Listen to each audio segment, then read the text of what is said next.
Da la más cordial bienvenida y agradece su presencia al segundo Congreso Internacional de Pensamiento Americanista, Universidad, Reforma y Movimiento Estudiantil.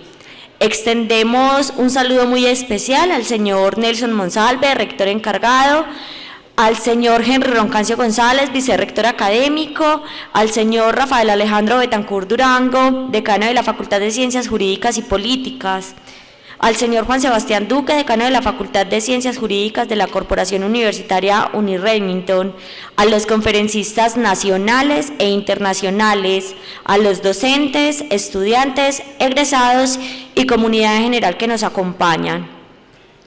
Además, agradecemos el patrocinio de la Universidad Autónoma del Estado de México, de la Universidad Federal de Romaira, Brasil, de la Corporación Universitaria Uniremington, de la Universidad Autónoma de Nayarit, México, al Consejo Latinoamericano de Ciencias Sociales y a la empresa Olisis. La reforma de Córdoba de Argentina de 1918 representa el inicio de la transformación de las universidades y movimientos estudiantiles en América. Esta contempla la apertura de una verdadera revolución para la emancipación del conocimiento del nuevo continente. Por esta razón, las universidades buscan dar respuesta hoy a la antigua escuela que formó la conciencia y el sistema de muchos modelos educativos bajo la premisa colonizador-colonizado. En este orden de ideas, son grandes los desafíos que enfrentan las universidades en América, que van en proyección de la transformación social e integración de sus políticas educativas. Precisamente, los programas y movimientos estudiantiles de las distintas universidades de América reclaman y exigen cómo enfrentar estos retos que van permeando la intelectualidad con una cultura desintegradora y a rechazar en ocasiones lo que se produce en nuestras universidades.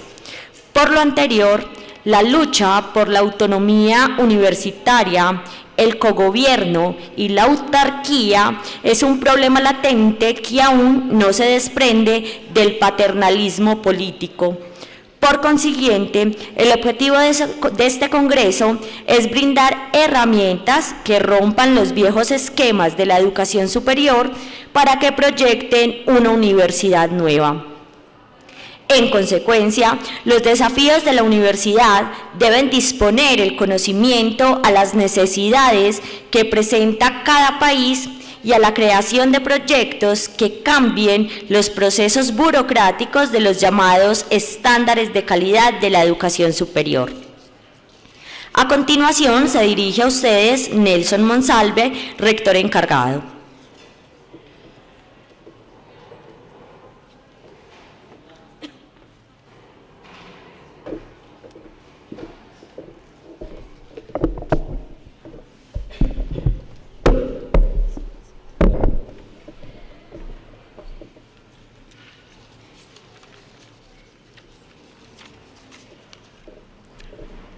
Buenos días. Un saludo especial para el vicerrector académico de la institución, doctor Henry Roncancio, para el doctor Rafael Alejandro Betancourt, decano de la Facultad de Ciencias Jurídicas y Políticas, para el doctor Jimmy Collazos, director de Planeación Educativa de la Secretaría de Educación del municipio de Envigado, para todos nuestros invitados nacionales e internacionales que nos acompañan el día de hoy, para ustedes estudiantes y comunidad académica que el día de hoy se reúnen en este evento.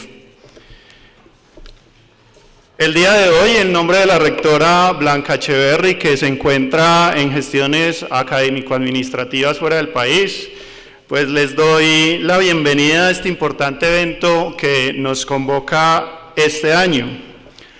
Hace 3 años la institución inició y decidió trabajar por el tema de la calidad académica o por la acreditación en alta calidad de la institución. La búsqueda de buscar el reconocimiento del Estado de nuestros programas como programas con calidad, y esa ruta ha sido un reto importante para todos. Durante ese camino se incluyó y se ha realizado algunos cambios que tienen que ver con lo académico, la gestión administrativa, la investigación, el bienestar universitario, todo enmarcado en lograr calidad educativa. Así lo venimos haciendo, hemos venido trabajando fuertemente en ese proceso. Uno de los ejercicios o de los componentes importantes para lograr esa acreditación institucional es lograr reconocimiento y visibilización de la institución a nivel regional, nacional e internacional. Es así como el decano Rafael y algunos de sus docentes hace 2 años nos propuso realizar un evento internacional, por cierto muy ambicioso en su momento, pero les creímos en el proceso y toda la institución apoyó la realización del CIPA 1. Fue importante en ese momento trabajar el Congreso Internacional de Pensamiento Americanista con la temática de posconflicto. En esa oportunidad nos acompañaron grandes conferencistas internacionales y nacionales, algunos repiten en esta oportunidad. Se vieron interesantes ponencias que hicieron del CIPA 1 un evento de calidad, que permitió la visibilización regional, nacional e internacional de nuestra institución universitaria de Envigado. Fue un éxito rotundo aquel CIPA 1 hace 2 años. Nuevamente el día de hoy nos encontramos para realizar por segunda vez el Congreso Internacional de Pensamiento Americanista, esta vez con el tema Universidad, Reforma y Movimiento Estudiantil. Espacio que permite conmemorar los 100 años de la Reforma Universitaria de Córdoba y la evolución de la educación superior a lo largo y ancho de América. Este es un evento de ciudad.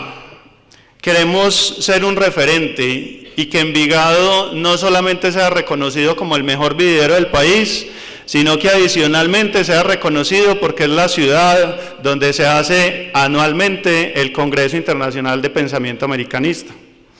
Esta es la oportunidad para discutir el papel de la universidad, que debe destacarse como foco de pensamiento crítico desde el punto de vista académico, investigativo y de rebelión intelectual. La formación en los distintos niveles de la educación superior debe preocuparse más por formar y generar conciencia ciudadana en pro del bien común y la colectividad. Los desafíos de la universidad deben disponer el conocimiento a las necesidades que presenta cada país y a la creación de proyectos que cambien esos procesos burocráticos de llamados estándares de calidad en la educación superior. Seguramente las universidades van a presentar debates académicos y políticos por muchos años, en el que busca la convergencia y la transformación de la educación superior. Los retos son grandes, pues la intención de una reforma universitaria implica bastante trabajo, no es nada fácil. Es necesario esa reforma para que nosotros, instituciones de educación superior, como la IUE, pueda acceder a mayores beneficios del Estado. En nuestra institución estamos trabajando y estamos comprometidos con la calidad en la formación integral de nuestros estudiantes. Ante todo, buscamos que nuestros estudiantes sean seres humanos con responsabilidad social, proactivos e innovadores. Para terminar y no hacer muy largo este mensaje de bienvenida, agradezco a las instituciones, a las empresas, al municipio de Envigado, que creen y han creído en este proyecto, en el proyecto de la institución universitaria de Envigado, un proyecto de calidad. Invito a todos a que durante los 2 días del evento CIPA participen de toda la programación. Gracias por estar en la institución universitaria de Envigado. Gracias por venir a este evento.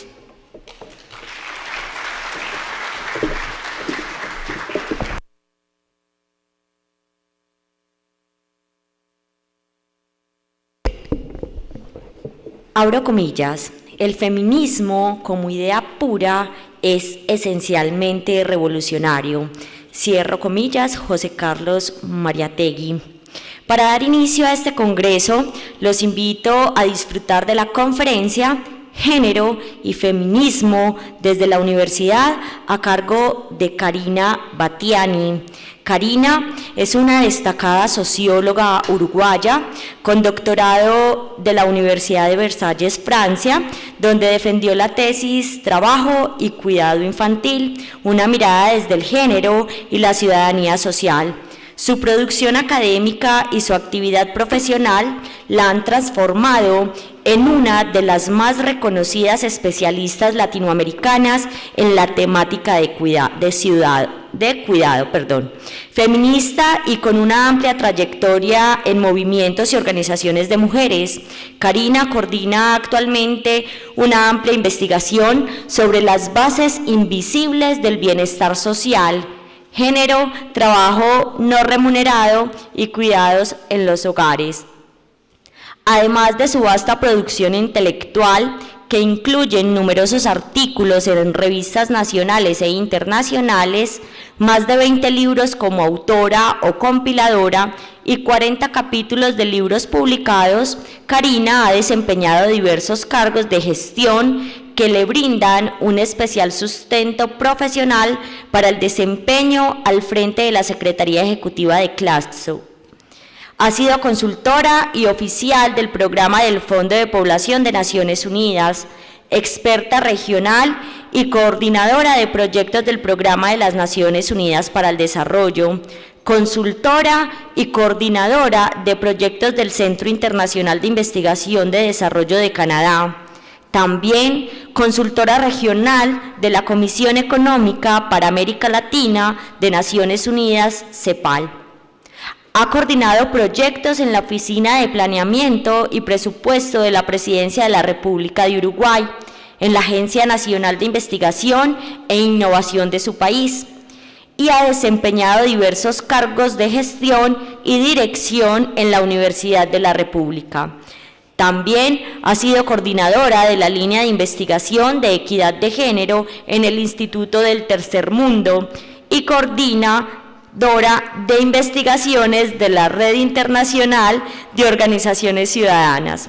Fue coordinadora del Grupo de Trabajo de Género y Feminismos de la Asociación Latinoamericana de Sociología e integra en la actualidad otras redes y asociaciones internacionales vinculadas a las líneas de trabajo.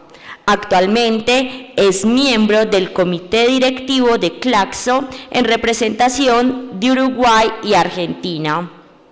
Durante la conferencia, nuestro personal de logística les repartirá un formato para que ustedes lo diligencien con las preguntas. Les solicitamos, por favor, escribir en letra clara y legible. Karina, bienvenida y muchísimas gracias por haber aceptado la invitación. Este rato de la mañana con todos ustedes. Me enteré que estoy en el mejor vividero, así se dice, de Colombia, ¿verdad? Aquí en Envigado. Varias veces he estado ya en Medellín, pero nunca había tenido la suerte de que me invitaran a participar aquí en Envigado. Una pequeña aclaración de la presentación que se hizo.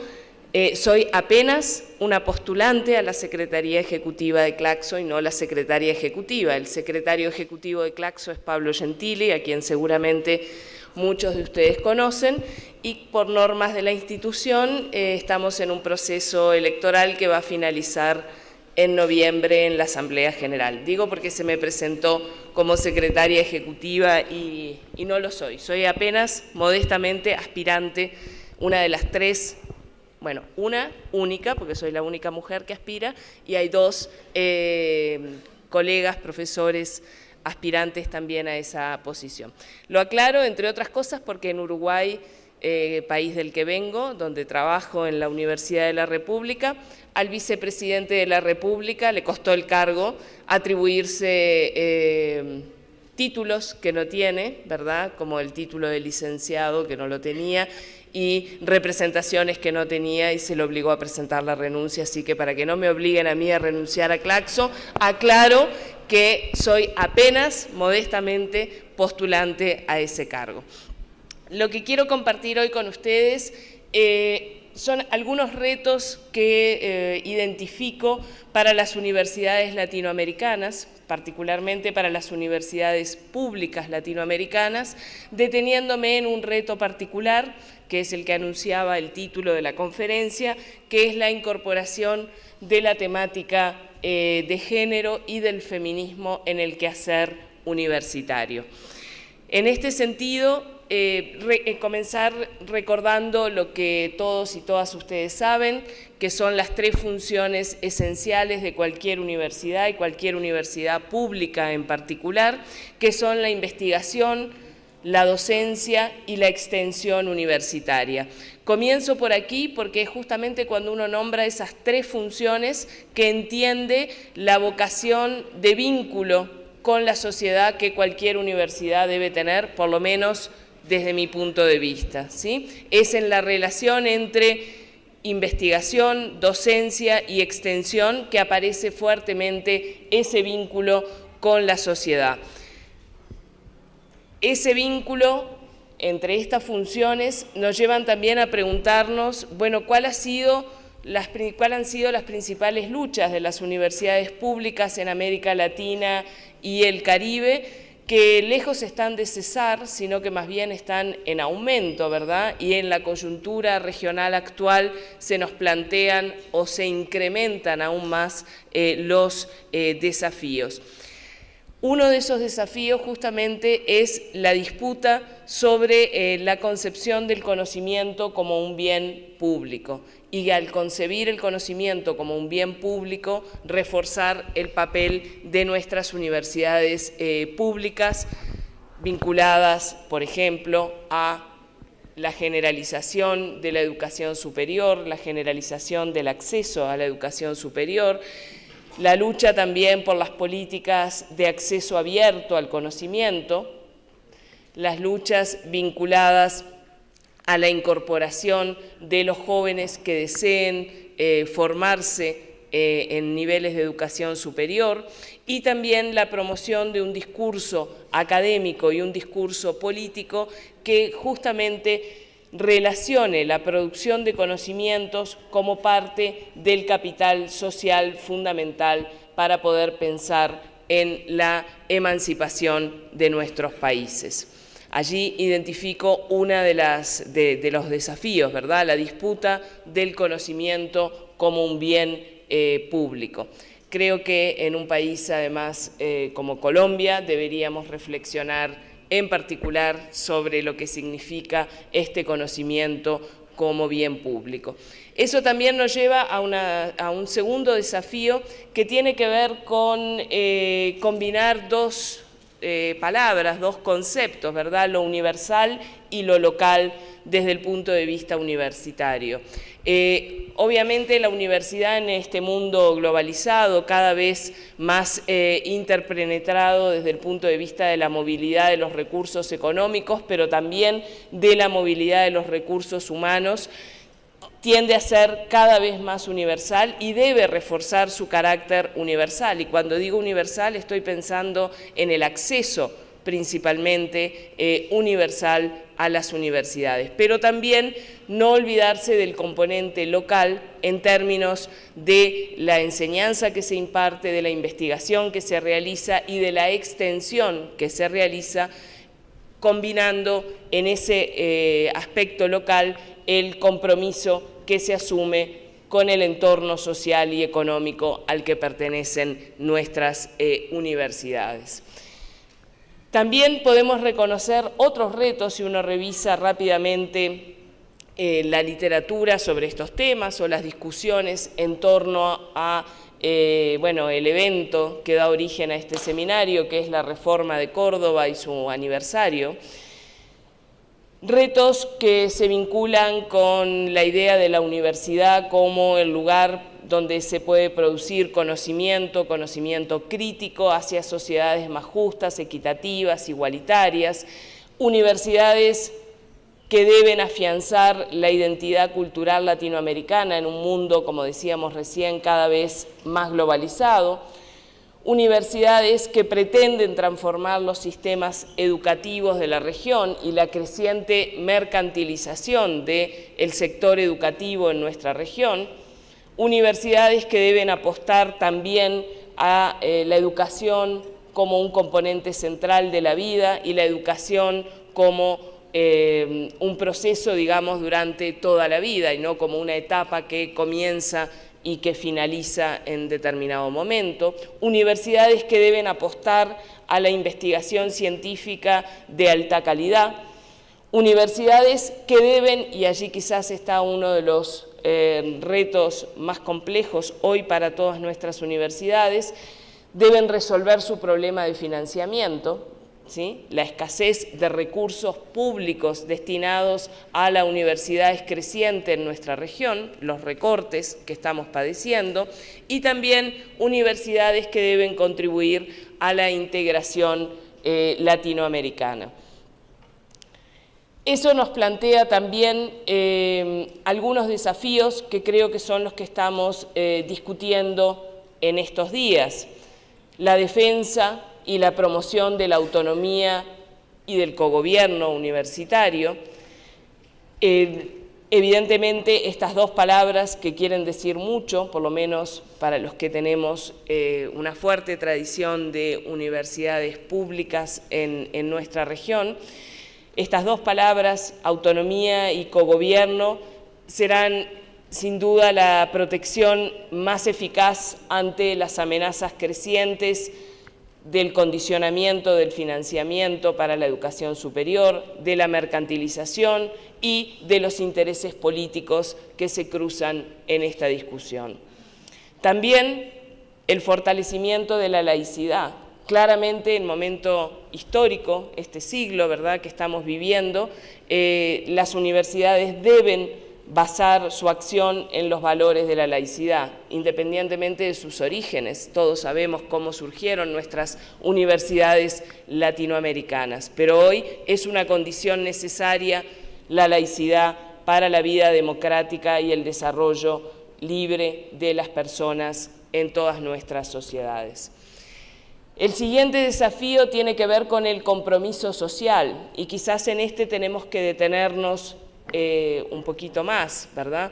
Sabemos que nuestras universidades son lugares privilegiados para el debate racional, para el debate crítico, para el debate fundamentado, debate sobre los problemas sociales que nos permiten ejercer esa labor crítica de análisis de la sociedad y de la búsqueda de las soluciones a los problemas sociales que identificamos. Una universidad sin compromiso social, sin vinculación con los grandes movimientos sociales a nivel nacional, regional, local, etcétera, será una universidad que no pueda cumplir con sus cometidos. Tenemos, por lo tanto, la obligación no solo de brindar educación de calidad, sino también de generar los contenidos que permitan ese compromiso social y la participación de los distintos actores y sectores sociales en nuestros espacios universitarios. Otro desafío que no debemos dejar de mencionar se vincula con todo lo que tiene que ver con la ampliación y la extensión de la cobertura de nuestras universidades. Claramente tenemos la obligación de garantizar que la mayor cantidad de jóvenes que desean continuar su formación en el ciclo superior no queden excluidos de alcanzar esos niveles educativos que, entre otras cosas, permitirán mejorar sus condiciones de vida, tanto a nivel individual como de sus comunidades, ciudades, países, etc. La baja cobertura educativa hoy es uno de los obstáculos principales en nuestros países, la baja cobertura en términos de educación superior. a pesar de los avances que se pueden identificar y avances que, como vamos a ver en unos minutos, están particularmente marcados por la incorporación importante de un contingente de mujeres que se han sumado a la educación superior en los últimos años, por lo menos en los últimos 40 años, 30, 40 años. También el desafío vinculado a incrementar las actividades de investigación y la formación de investigadores y de investigadoras. Sabemos que si no tenemos más y mejor investigación de calidad, la universidad no va a poder cumplir el papel de ser uno de los actores centrales de la sociedad.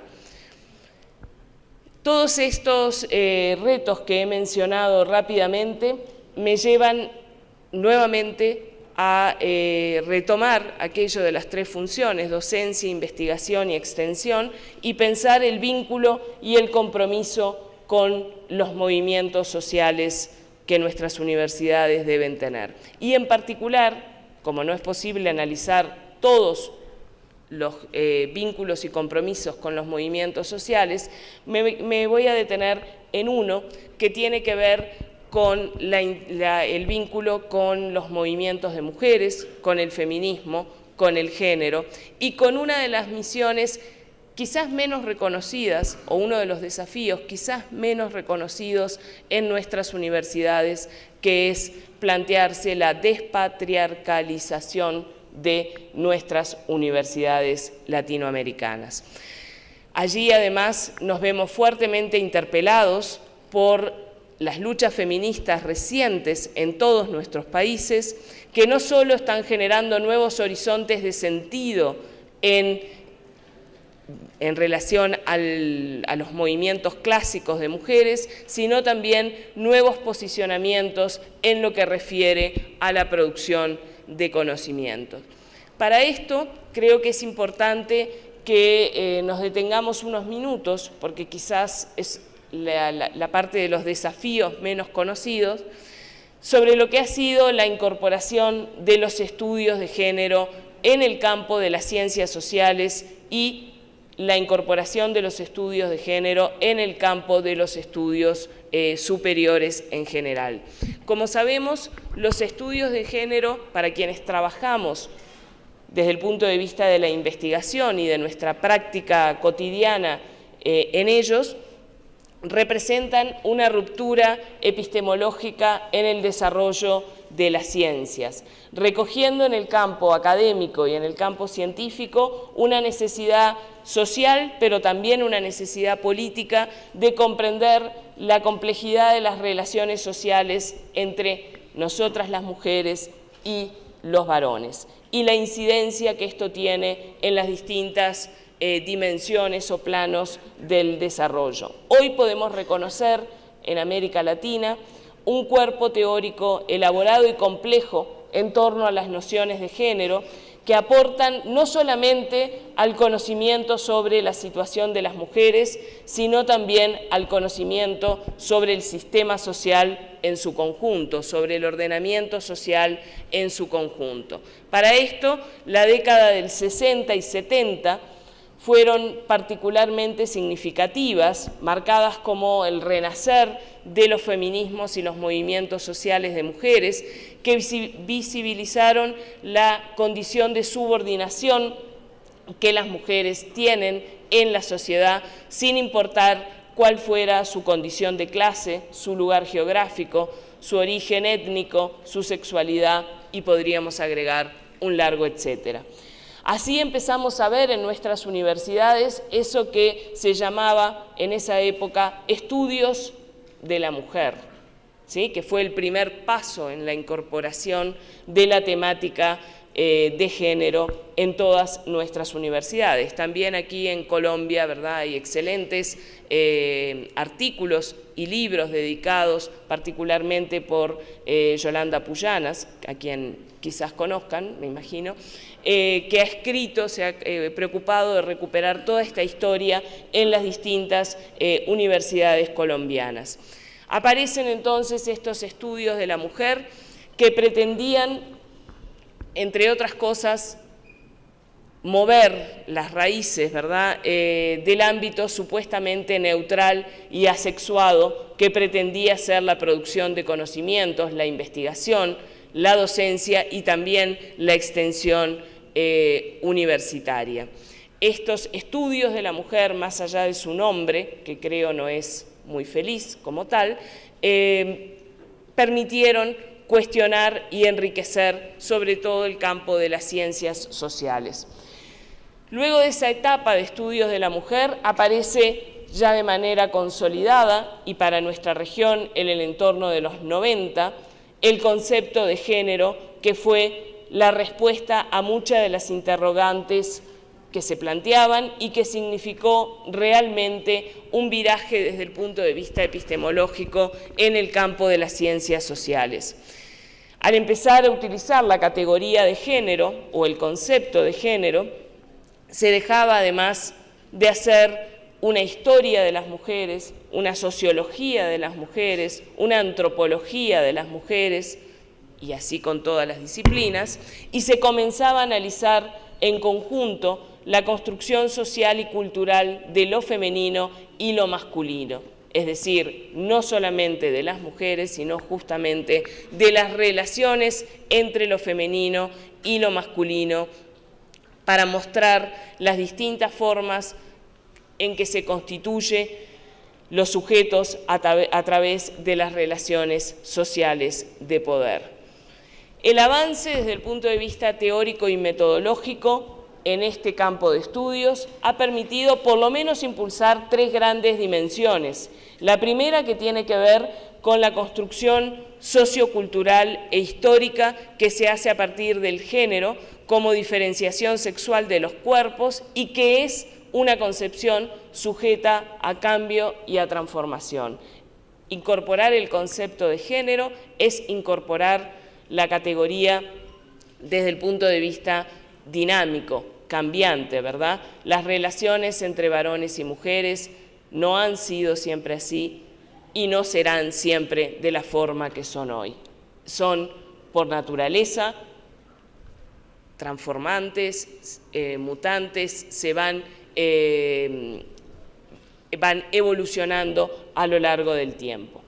Ese es un primer cambio importante que desplaza el foco exclusivo de las mujeres a las relaciones entre varones y mujeres. Además, constituye una categoría de análisis de la realidad social que permite identificar papeles, tareas, derechos, obligaciones de varones y mujeres en la sociedad y, lo que es más importante, las desigualdades que surgen en el marco de esas relaciones. No las diferencias que siempre han existido y seguirán existiendo, sino las desigualdades que se construyen en base a esas diferencias.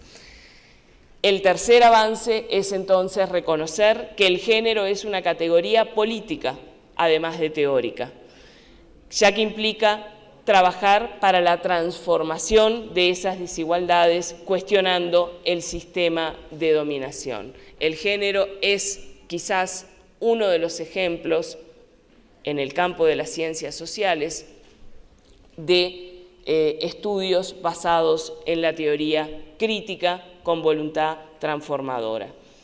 Allí podemos reconocer muchos aportes desde pensadoras latinoamericanas. Quizás una de las que más marcó esta corriente de estudios es Janine Anderson, antropóloga peruana, que realizó la definición allá por el año 93 de los sistemas de género. Sistemas de género, que es lo que les quiero proponer analizar al interior de nuestras universidades o al interior del campo universitario.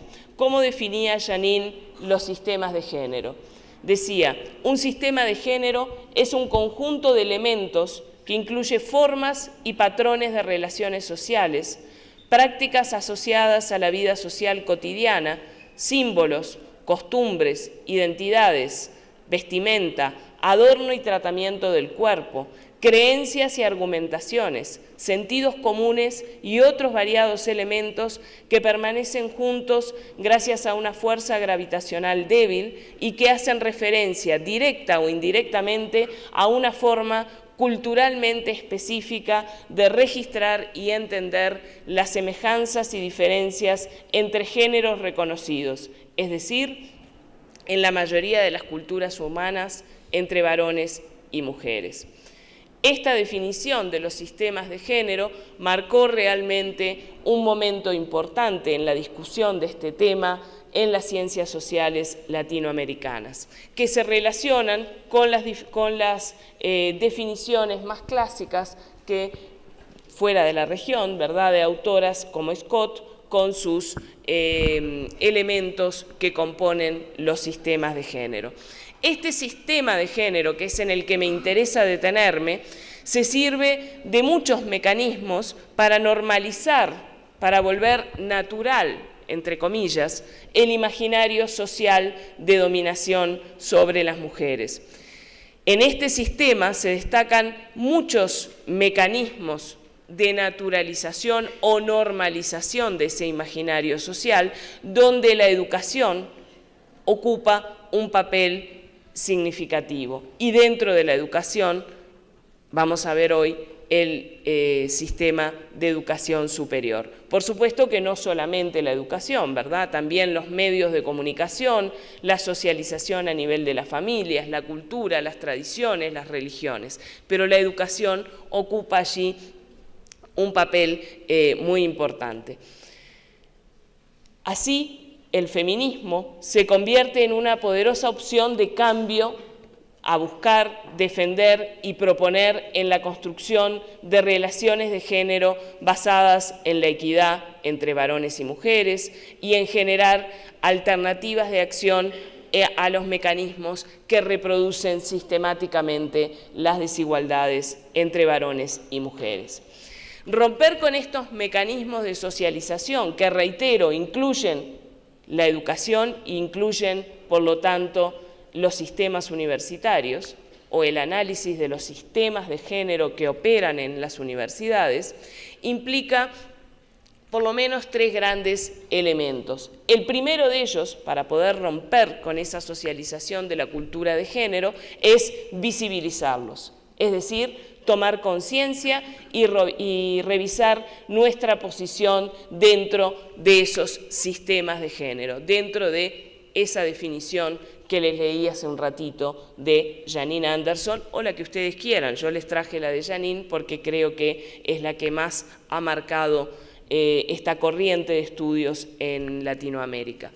Visibilizar, tomar conciencia y preguntarnos desde dónde nos posicionamos. Segundo elemento para romper con estos mecanismos de socialización es analizar y deconstruir los diversos imaginarios y sus mecanismos de normalización que tienden a la subordinación de las mujeres en los distintos sistemas sociales. Y el tercero es reconstruir y proponer nuevas formas de ser, de saber, de estar y de hacer ciudadanías donde efectivamente la equidad, la igualdad y la justicia social sean alternativas a la desigualdad y a la violencia que vemos hoy imperando en estos sistemas de género.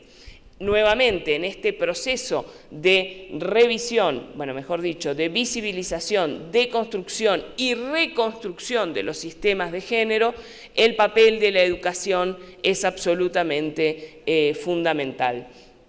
Tenemos que saber que la educación, al igual que la cultura o la socialización en general, no son elementos neutrales, ya que muchas veces son responsables de normalizar y reproducir estas desigualdades si no las convertimos en herramientas de transformación para ciudadanías en condiciones de igualdad y de justicia social. Es por eso que hablamos muchas veces de una pedagogía feminista o de una mirada feminista en educación superior. Ahora bien, a pesar de toda esta acumulación que, como vimos, lleva ya al menos unos 40 años en nuestra región, Todavía seguimos encontrando muchas resistencias para la aceptación de este concepto de género, y más que para la aceptación del concepto de género, muchas resistencias a lo que implica la incorporación del concepto de género y el querer, en el marco del pensamiento crítico y en el marco del compromiso social al que me referí más temprano, transformar estas relaciones entre varones y mujeres. Muchas resistencias, por supuesto, a nivel social, pero muchas resistencias, y son las que me importa detenerme hoy, en el medio académico universitario. No solo resistencias por ser un concepto nuevo, aunque como vimos ya no es tan nuevo, aunque algunos siguen diciendo, bueno, este nuevo concepto en realidad ya tiene un largo recorrido teórico también en nuestra región latinoamericana. Por lo tanto, no solo por ser un concepto nuevo que nos implica romper con nuestras formas tradicionales de analizar las relaciones y la organización social, sino también porque el concepto de género remite a una dimensión que quizás es la que establece más resistencias para su transformación, que es las relaciones de poder o el poder. Hablar de género sin hablar de relaciones de poder es inevitable, es imposible, mejor dicho. Es una dificultad que en todas nuestras universidades tenemos que enfrentar, ya que el concepto o la incorporación de este concepto en nuestra docencia, en nuestra investigación y en nuestra extensión universitaria implica una ruptura desde el punto de vista epistemológico, es decir, romper con la forma tradicional, naturalizada de análisis que tenemos incorporada, que normalmente confunde lo humano con lo masculino, proyecta en lo humano todas las características masculinas, olvidándose de todas las particularidades y características asociadas a lo femenino.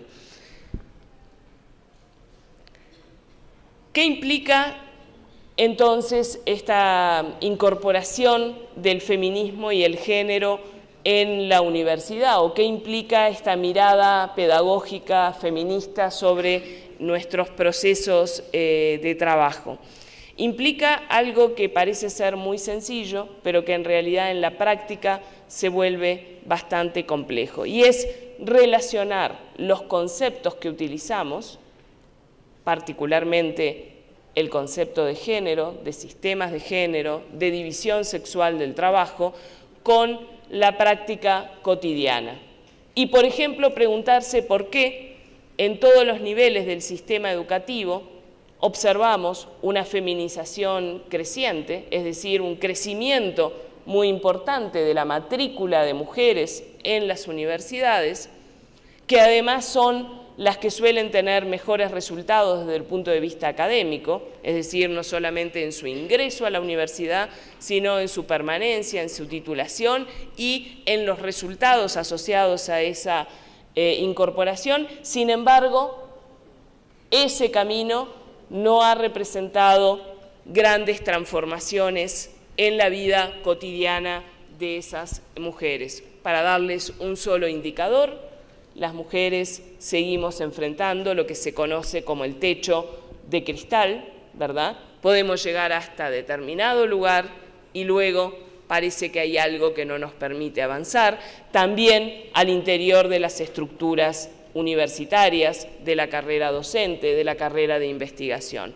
Pero si salimos del ámbito universitario, encontramos también que las mujeres, que como dije son las que tienen mayores niveles educativos, seguimos promedialmente en América Latina cobrando un 30% menos que los varones por nuestro trabajo. Es decir, el resultado del esfuerzo en formación, en titulación, en graduación académica, nos rinde bastante menos que a nuestros colegas varones. Entonces, tenemos que relacionar estos conceptos con esa práctica cotidiana. Sabemos también que en las universidades la mayoría hoy quizás no en todos los países, pero es una tendencia hacia la que van aquellos países que todavía no han llegado a esto. El colectivo del profesorado es mayoritariamente femenino, pero cuando observamos las estructuras jerárquicas, encontramos que efectivamente las mujeres somos más entre las profesoras en el sistema universitario, pero a medida que avanzamos en la jerarquía, en los distintos grados dentro de la carrera de profesores y profesoras, empiezan a desaparecer las mujeres. Y que los cargos de representación académica y política, en su mayoría, siguen en manos de los varones. Esto nos hace preguntarnos, bueno, ¿qué ha ocurrido? ¿Por qué, a pesar de esta incorporación de las mujeres en el sistema universitario, en el espacio público en general? Porque, digamos, la gran revolución que ha ocurrido en nuestros países es que las mujeres ya no estamos puertas adentro. Este auditorio lo muestra, no veo muy bien allá arriba, pero mirando rápidamente, creo que si levantamos la mano y empezamos a contar, es un auditorio en el que también hay quizás mayoría de mujeres. Las mujeres hemos salido al espacio público, ya no estamos puertas adentro, pero allí hay una transformación que no ha acompañado a esta incorporación de las mujeres al espacio público, y es la incorporación o la participación más significativa de los varones en el espacio privado. Así como se modificó la división sexual del trabajo en el sentido de la participación de las mujeres en lo público, no encontramos por lo pronto, con la misma velocidad una incorporación de los varones en el espacio privado. Algunos me miran con cara de ¿qué está hablando esta mujer? El espacio privado significa estar también pendiente de las responsabilidades familiares, significa también hacerse cargo de los hijos, de los padres, de los dependientes que todos tenemos de distintas generaciones, generalmente hijos o padres, del cuidado, como se decía por ahí en la presentación que hicieron, que es uno de los campos que yo me dedico a investigar. Allí no encontramos la misma velocidad en la incorporación de los varones en este mundo. Si miramos las encuestas, Colombia tiene la suya también, de uso del tiempo, a qué destinamos el tiempo, varones y mujeres en nuestras sociedades, encontramos que todavía el 90% de las actividades que se hacen dentro de los hogares, para aquellos que no saben de qué estoy hablando de lavar, planchar, cocinar, lavar el baño, hacer la comida, cuidar los hijos, cuidar los padres o cuidar a quien lo necesite dentro de los hogares. Bueno, el 90% de esas actividades todavía sigue en manos de las mujeres. Mientras que, como vimos, en el mundo de lo público, las mujeres estamos en el sistema universitario, estamos en el mercado de trabajo, es decir, hemos salido puertas afuera, pero no encontramos una participación puertas adentro mayor de los varones. Además, otra paradoja en la vida de las mujeres con educación superior.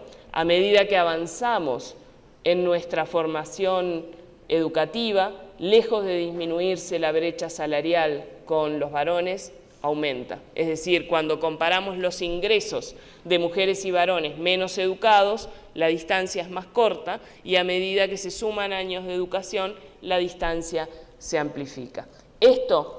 Todos estos ejemplos que estoy poniendo, que les pueden resultar muy cotidianos, bueno, es justamente trabajar con los conceptos, con el género, con el sistema de género, con la división sexual del trabajo en nuestras prácticas cotidianas y preguntarnos cómo asumir esos tres desafíos de los que les hablaba antes: dónde me posiciono, cómo deconstruyo y cómo reconstruyo mi participación como sujeto en este mundo y en este sistema social.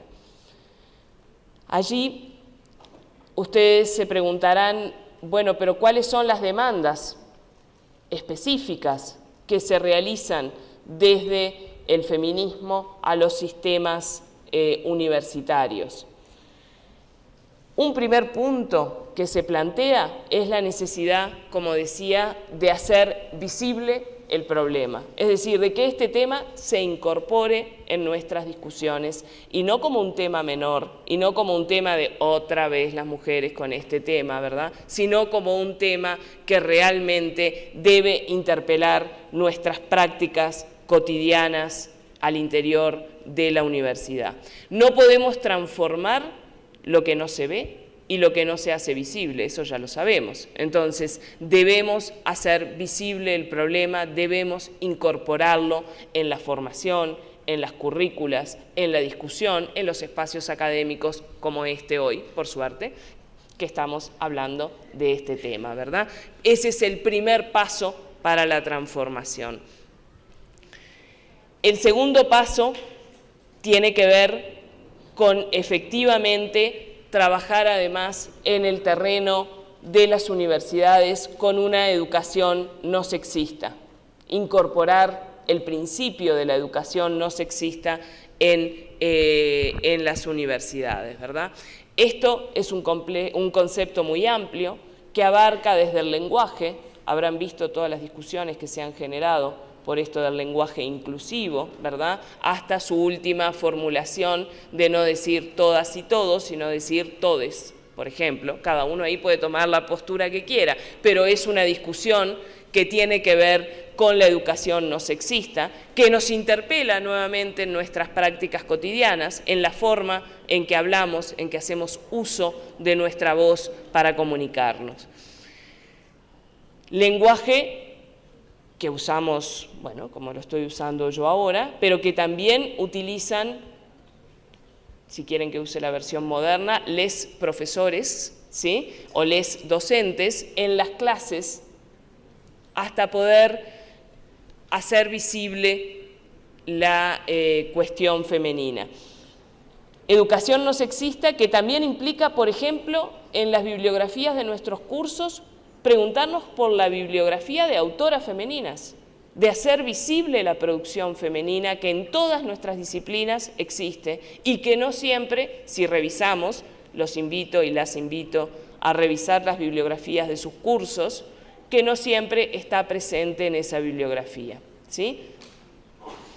Normalmente la excusa allí es que no hay mujeres que han escrito sobre este tema. A mí cada vez que me han dicho eso, les he dicho, bueno, hagamos un ejercicio de búsqueda. Y resulta que sí hay mujeres que han escrito sobre ese tema. Quizás yo no las conocía y quizás no las tenía incorporadas en la bibliografía de mi curso. Pero ya con hacerme la pregunta de decir, sobre este tema, ¿será que también puedo incluir autoras femeninas para, entre otras cosas, hacer visible su pensamiento? Eso ya es transformar, en el sentido de lo que decía recién, nuestras prácticas cotidianas, en este caso como docentes. Mejorar también los protocolos internos que tienen nuestras universidades para distintas situaciones vinculadas a la discriminación de género y a las desigualdades de género. Quizás las más visibles, porque saltan a la prensa o a los medios de comunicación, son las situaciones de acoso y de abuso, ¿sí?, abuso sexual y acoso laboral. Pero no solamente quedarnos en esos dos terrenos, que son muy importantes, sino también en protocolos que, por ejemplo, piensen al interior de la práctica científica, cómo tener en cuenta situaciones como la maternidad, la crianza y lo que eso implica, dado lo que expliqué recién, de que esa tarea seguimos asumiéndolas las mujeres en todos nuestros países, en las trayectorias científicas, profesionales y académicas de las mujeres. Medidas como, por ejemplo, si una docente o una investigadora se tiene que someter a evaluación, porque todos estamos sometidos a evaluación, y fue madre, prorrogar ese tiempo de evaluación, contemplar esa situación, no aplicarle los mismos parámetros de la evaluación, como decía hoy, humana, ¿verdad?, que en realidad es masculina y que trabaja sobre los patrones de producción masculina. Eso también implica tener protocolos al interior de nuestras universidades para permitir que varones y mujeres podamos transitar por este terreno de la docencia, la investigación y la extensión en condiciones más equitativas. Y por último, y quizás lo más importante, es cuestionar nuestras mallas curriculares, cuestionar nuestros programas de estudio y preguntarnos si hemos incorporado esta reflexión sobre el género en nuestros programas de estudio de las distintas disciplinas. Pensar, por ejemplo, algunas universidades de la región lo han hecho, en los ciclos iniciales de formación, que exista una asignatura que plantee estos temas, que dé a conocer el pensamiento teórico de género y lo que implica en términos metodológicos y en términos del trabajo de investigación. Pensar también, como dije antes, en los mecanismos que tienen que ver con la evaluación de los estudiantes, reflexionar sobre todos estos aspectos curriculares en la necesidad de incorporar la temática de género. Otro elemento, digamos, que se plantea de esta corriente, quizás no sea un desafío en sí mismo, pero es un debe que tenemos, es pensar cómo aumentar la presencia de las mujeres en los cargos de relevancia al interior de la estructura universitaria. Y aquí estoy hablando de todos, de toda la estructura universitaria, desde la participación de las mujeres en el movimiento estudiantil, en los sindicatos o gremios docentes, pero también en las rectorías, en los decanatos, en las jefaturas de investigación, en las decisiones presupuestales que se toman al interior de la universidad, pensar cómo tener más mujeres a cargo en las distintas estructuras de poder que también tienen nuestras universidades. En definitiva, de lo que se trata es de plantear algunos desafíos transformadores al interior de la universidad, tratando de analizar esa construcción social y cultural de roles y espacios de género, de sistemas de género, si recordamos la definición que di al comienzo, que son hoy, y no tengo ninguna duda al afirmarlos, injustos en todos nuestros países, ¿verdad? Cómo modificar estos roles y estos espacios para aproximarnos lo más posible a un modelo más justo y más equitativo. Esto implica considerar las implicancias de la división sexual del trabajo en todos los ámbitos, desde el más micro, cotidiano, privado e individual, hasta las estructuras más agregadas de poder a nivel social, político, económico y simbólico. Esto implica también la modificación, y con esto finalizo, de las masculinidades.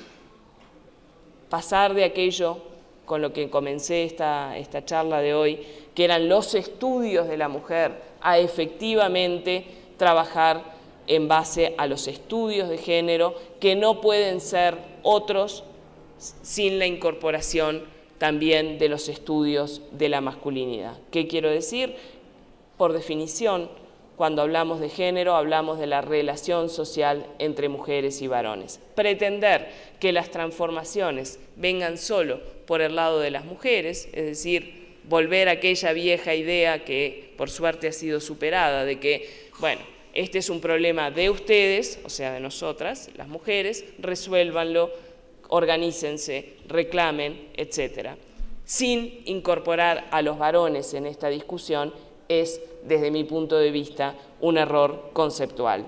Hay que analizar la relación social entre varones y mujeres y eso también significa poner en discusión los modelos de masculinidad que imperan en todas nuestras sociedades. Creo que tal vez no eran los desafíos que ustedes esperaban escuchar en una conferencia como esta, pero me parecía muy importante traer el desafío de la incorporación de género en las actividades y en el pensamiento de las universidades, porque aún hoy es un tema bastante ausente y marginal en todas las discusiones. Muchas gracias por escucharme.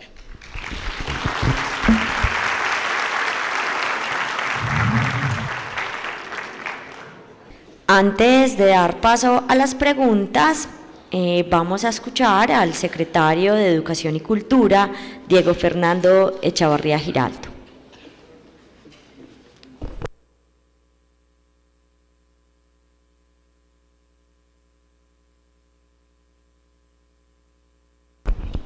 Muy buenos días para todos. Doctora Karina, excusa. Me habían llamado, pensé que me iban a dar un espacio a las palabras, pero luego de la intervención de las preguntas, pero bueno, me tocó a mí.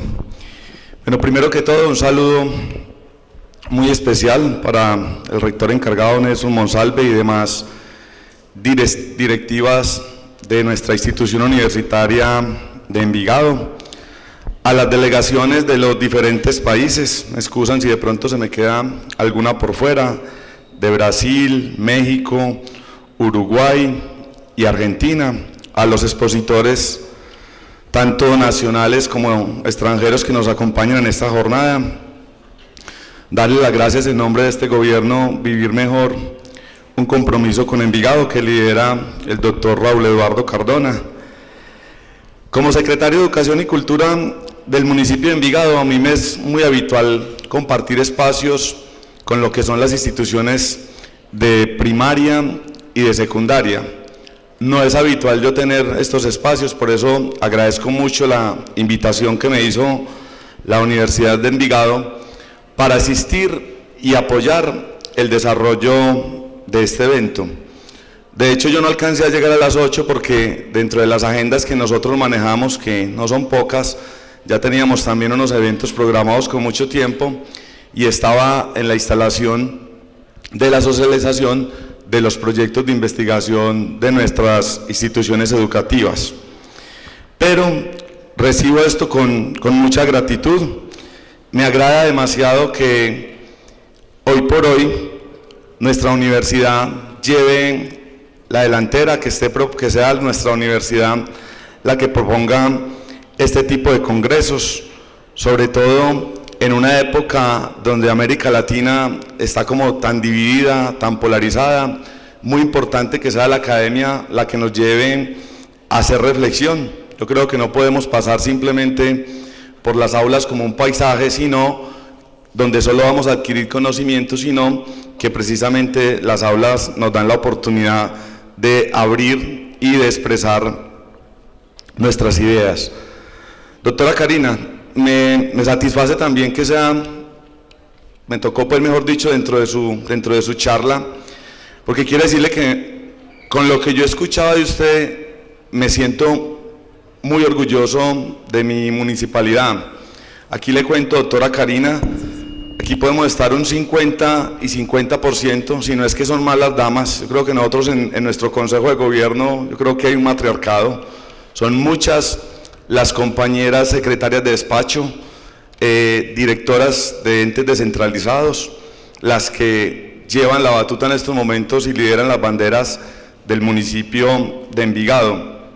También le cuento que en cifras, nosotros llevamos las estadísticas de los jóvenes que ingresan a la educación superior y en datos interesantes nuestros, entre el 50 y el 60% que ingresan a la educación superior son mujeres. O sea que definitivamente acá sí están tomando la delantera, están desarrollando un papel, son dignas de toda nuestra admiración y yo creo que nosotros los hombres también venimos jugando un papel importante. Para mí no es extraño llegar a mi casa a hacer labores domésticas, por el contrario, me agrada y me las disfruto demasiado. Entonces, muy importante esa reflexión que usted nos trae y muy importante que nos concienticemos todos como ciudadanos. Uno se pregunta, ¿dónde está la universidad como impulsora del cambio en los momentos en que tanto se requiere? ¿Dónde ha quedado esa capacidad y liderazgo que desde la universidad se promueven las transformaciones sociales? Y reitero, Qué bueno que sea nuestra institución universitaria de Envigado la que lidere, la que propicie estos escenarios, que piensen en una América Latina integrada, prevaleciente, respetuosa de la autodeterminación y de la diversidad, y comprometida y aportante, y que nos lleve a hacer reflexiones sobre todo lo que nosotros como profesionales podemos hacer y podemos transformar. Yo le digo a mis chicos, sobre todo cuando estamos en los actos de grado, que es muy importante ser buenos profesionales y muy importante que tengamos logros académicos, pero que también es muy importante y lo necesita mucho este país, y es que seamos buenas personas. Yo creo que nos sentimos orgullosos cuando alcanzamos logros, pero también nos podemos sentir orgullosos cuando somos personas de bien, cuando somos personas transparentes, cuando somos personas que podemos ir con la frente en alto y que somos personas que hacemos las cosas con amor, con dedicación y con todo el cariño del mundo. Muchísimas gracias a ustedes, muchísimas gracias a todos ustedes, que Dios los bendiga y que sea una jornada muy provechosa que sé. Y también me excuso porque en un momento pues me debo retirar, ya hice el compromiso con todos los chicos, como lo he hecho en estos 2 primeros años, de que voy a mirarles uno a uno la exposición de sus proyectos. Entonces, para que no crean que este evento no es muy importante, no, es muy importante, pero que compromisos que ya tenía con antelación me impiden quedarme toda la jornada. Muchísimas gracias nuevamente, hasta luego.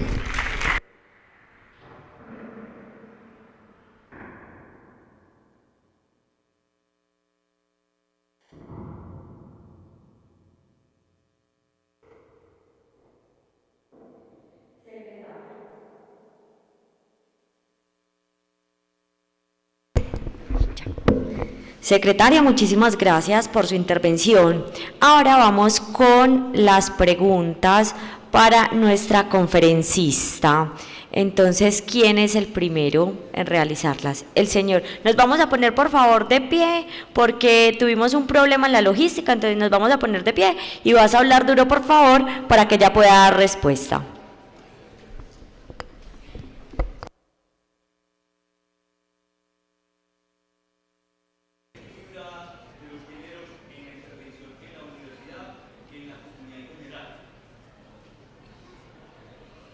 ¿Alguien más? Listo, doctora, entonces comencemos a dar respuesta a las inquietudes. Gracias. Bueno, gracias por las preguntas y los comentarios. A ver, varias cosas. Lo de genéticamente machista. Sí, hay una mirada, ¿verdad?, sobre, en general, sobre las masculinidades latinoamericanas con un fuerte componente machista. Pero tenemos que empezar a deconstruir también eso y entender, bueno, primero que no es genéticamente machista, ¿verdad?, si no estaríamos aceptando la teoría de lo natural, y todo esto, si hay algo que el género ha logrado desde el punto de vista teórico y conceptual, es mostrar que son construcciones sociales, y que las construcciones sociales, culturales, etcétera, digo sociales en sentido amplio, bueno, somos todos responsables de esas construcciones y son dinámicas, cambiantes y transformadoras. Un ejemplo bien chiquitito para entender esto que estoy diciendo. Si nos hacemos la pregunta de qué es ser mujer y varón en Colombia hoy y lo comparamos con lo que era ser mujer y varón en Colombia hace 100 años, o 50, si quieren no irse tan lejos, vamos a encontrar las diferencias. Y eso nos muestra esta cuestión dinámica y transformadora de las relaciones de género, o sea que eso de genéticamente machista, no, son socialmente machistas, sí, pero por el resultado de la construcción social y cultural que puede ser cambiante, que puede transformarse y que justamente a mí me parece que allí el papel de la educación es central. Por supuesto que la educación no es el único elemento. Cuando hablamos de los mecanismos de socialización a los que todos y todas estamos sometidos a lo largo de nuestra vida, la educación es uno de ellos. La familia, por supuesto, es otro y quizás es uno de los más importantes, pero tenemos que preguntarnos desde este espacio, desde el espacio universitario también, qué podemos hacer para transformar esas construcciones sociales y culturales que dan lugar a esos posicionamientos o a esas miradas, como usted decía, machistas, particularmente desde los varones. Y que tiene que ver con la segunda pregunta que hacían por allí, vinculada a la estigmatización de los hombres que cumplen con roles no tradicionales, entre comillas, roles no tradicionales, ¿verdad? Los roles no esperados para los varones, particularmente involucrarse en el cuidado o en las tareas domésticas, como nos decía recién el secretario de Educación. Bueno, esos son también los elementos a transformar, los estereotipos que se generan, ¿sí?, que nos hacen ver como normal o natural que las mujeres estemos en ese mundo y como algo raro. ¿Y qué tendrá este varón que participa del espacio privado? Algo está fallando en él, porque si no, no tendría que hacerlo. Implica transformar también esos estereotipos, y quizás la transformación mayor ahí venga por un tema que yo no abordé en esta conferencia, pero que es el tema que desde el punto de vista científico me apasiona, que es la cuestión justamente del cuidado, por preguntarnos si no llegó el momento de construir lo que a mí me gusta llamarle la sociedad del cuidado, donde efectivamente el cuidado se coloque en el centro, el cuidado en el sentido de el cuidado personal, el cuidado del otro, el cuidado del medio ambiente, también del medio en el que vivimos y el medio que habitamos, en lugar de seguir colocando en el centro lo que hoy es la sociedad del trabajo, y más que del trabajo, la sociedad del mercado, ¿verdad?, donde lo que regula todo son las reglas que el mercado nos impone, y también eso para nuestra vida laboral. Si no modificamos esos estereotipos, claramente va a ser muy difícil estas transformaciones. Si cada vez que vemos a un hombre cargando un niño o cuidando un niño nos preguntamos qué rara esta persona, por qué está haciendo eso, o seguramente no es un hombre verdaderamente, entre comillas, todo esto, ¿verdad? Bueno, si no logramos transformar esos estereotipos, poco vamos a poder avanzar en este camino de transformación de mujeres y de varones, y de transformación también de las masculinidades, o lo que se llama hoy las nuevas masculinidades en nuestra región.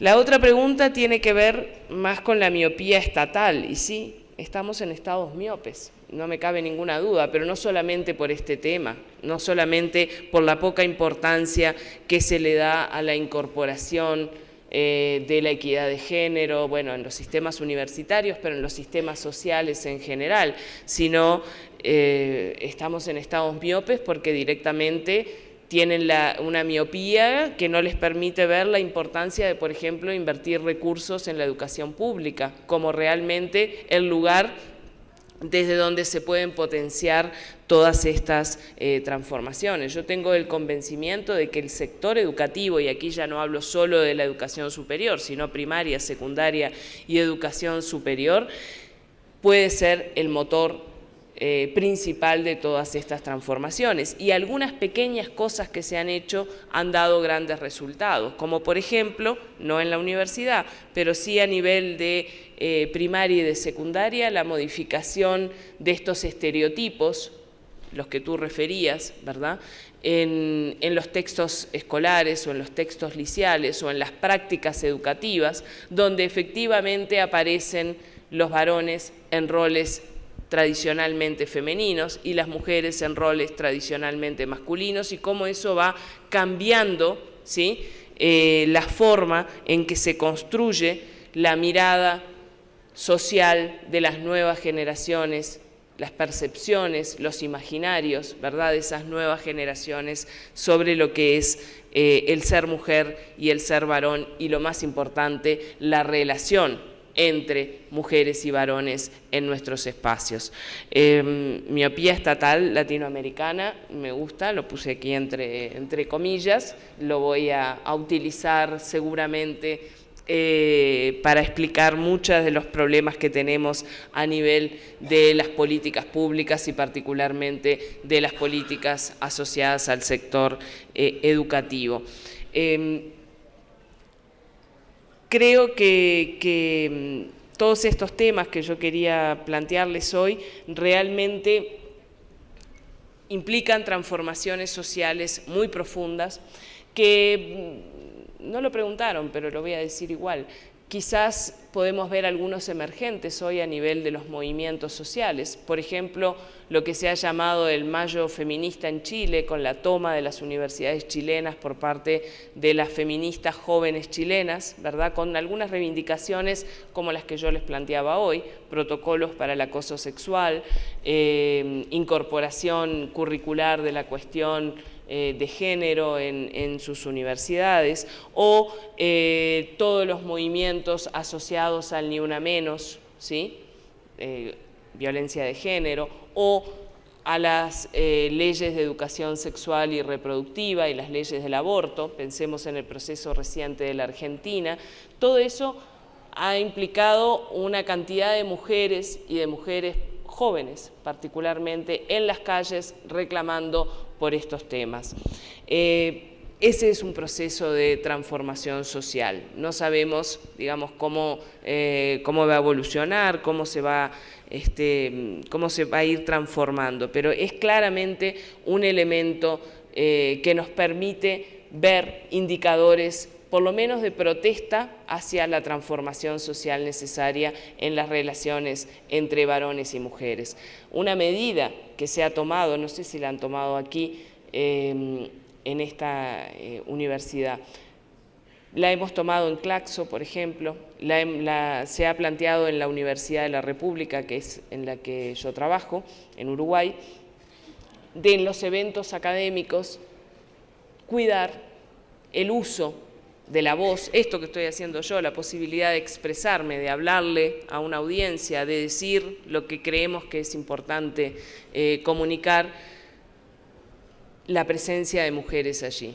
¿Cuántas veces, piensen ustedes, en los eventos que van, encuentran realmente un número más o menos, no hay que ser fanáticos tampoco, ¿verdad?, pero más o menos parecido de varones y mujeres haciendo uso de la palabra en las distintas mesas sobre los distintos temas?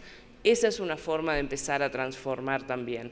Es seguro que hay muchas mujeres que tienen muchas cosas para decir, y no solo sobre este tema, no es que las mujeres solo podemos hablar de feminismo, cuidado, no se equivoquen. Algunas hablamos de feminismo, sí, pero podemos hablar de muchos temas.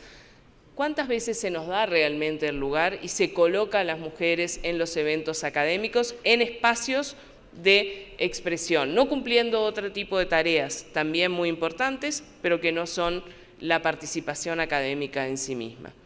Empecemos a hacernos ese tipo de preguntas, empecemos a reflexionar sobre lo que les decía, sobre nuestras prácticas cotidianas en los distintos espacios, en nuestras casas, como nos contó el secretario recién, sin duda, pero también en nuestros espacios laborales y en somos todos actores universitarios, sea como estudiantes, sea como docentes, en nuestras prácticas universitarias concretas, y busquemos qué elementos podemos tomar allí para potenciar estas transformaciones que yo creo que son realmente revolucionarias. Por allí se ha dicho, la revolución será feminista o no será. Algunos quizás no están convencidos. Yo estoy plenamente convencida de que la revolución, en el ámbito que sea, ¿sí?, sin la incorporación realmente de las mujeres en esos procesos, está condenada, bueno, no sé si al fracaso, pero por lo menos a no tener el mismo éxito que si se plantea con la incorporación de las mujeres, al igual que los varones que ya están incorporados. Muchas gracias.